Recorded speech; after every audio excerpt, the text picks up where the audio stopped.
l'année dernière, lorsque nous avions mis sur la liste grise du GAFI, on avait donné notre entier engagement d'implémenter ce plan d'action. Et tout de suite, moi-même, quand j'étais présent à la session plénière du GAFI en février dernier, donc j'avais donné cet engagement, il y aura cette volonté politique du plus haut niveau afin de mettre en place le calendrier établi par le GAFI. Alors tout de suite, on a commencé par mettre sur pied un comité interministériel dirigé par le Premier ministre lui-même, parce que c'est bon de savoir que sur les 5 points où on devait montrer certains progrès, ça touche à plusieurs secteurs, dont le secteur des régulateurs, tout comme les secteurs non financiers, par exemple la profession légale, la profession des comptables, les secteurs des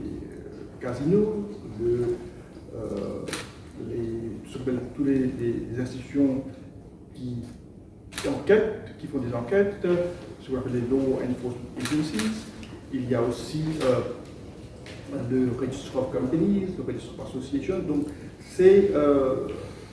ça couvre beaucoup de secteurs, et pour pouvoir coordonner, n'est-ce pas, ce travail, il fallait mettre sur pied différentes équipes afin qu'on puisse mener à bien ce processus. Je dois dire tout de suite, l'équipe a été mise en place et ça a permis justement de faire le travail et de faire un suivi aussi continu tout le long de ce processus afin d'arriver à démontrer ce progrès. Et pour moi, je dois dire, ça a été un travail assidu, un travail qui a permis justement de faire qu'on ait des bons résultats au bout de compte. Alors pour moi, il fallait aussi avoir recours à des experts pour pouvoir former le personnel de différents secteurs concernés. Il fallait avoir un accompagnement. Donc c'est pour ça qu'on avait fait appel à ce qu'on appelle le EU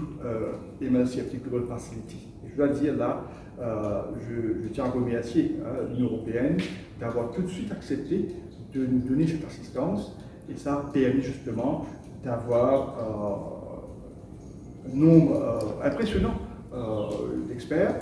qui sont venus de différents coins du monde de nous aider. Et malgré, je dois dire, avec la pandémie de Covid-19, où les déplacements étaient compliqués, on ne peut pas le faire dans souvent de cas physiquement, mais malgré cela, que ce soit en virtuel, que ce soit en présentiel, on a pu avoir recours à ces experts afin de nous permettre à nos différentes institutions,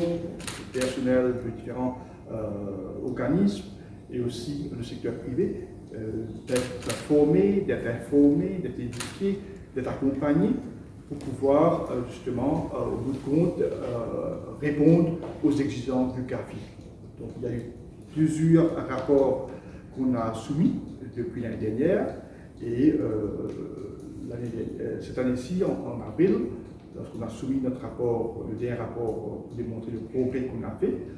alors ça, ce rapport-là a démontré, il a donné satisfaction aux assesseurs, et c'est ça qui a permis qu'ils autorisent une inspection sur place à Maurice.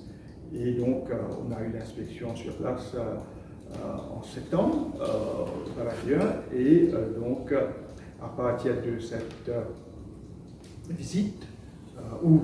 bien sûr les assesseurs ont eu l'occasion de rencontrer le gouvernement, le Premier ministre lui-même personnellement, moi-même et quelques collègues du gouvernement, et aussi rencontrer les autres partenaires dans cet exercice, pour avoir le confort que le travail a été fait, le système mis en place répond aux exigences du GAFI, et qu'on a la volonté de combattre ce fléau, ce qu'on appelle blanchiment des capitaux et des activités liées au terrorisme, et aussi qu'on a donné les moyens de pouvoir soutenir ce système dans la durée. C'est deux choses importantes que justement les assesseurs voulaient voir. Si on a d'abord cette volonté, cet engagement politique au plus haut niveau de combattre ce fléau, et deuxièmement, que le système en place, avec les moyens qu'on donne aux différentes institutions concernées, qu'on peut soutenir ça, ce travail-là dans la durée. Donc, après avoir eu cette assurance-là, ils ont recommandé que le Maurice, aujourd'hui, satisfait toutes les exigences du GAFI et donc pouvait être enlevé de la liste. Et c'est comme ça que on a vu à la plénière qui a eu lieu en octobre, la décision a été prise d'enlever Maurice de la liste du GAFI.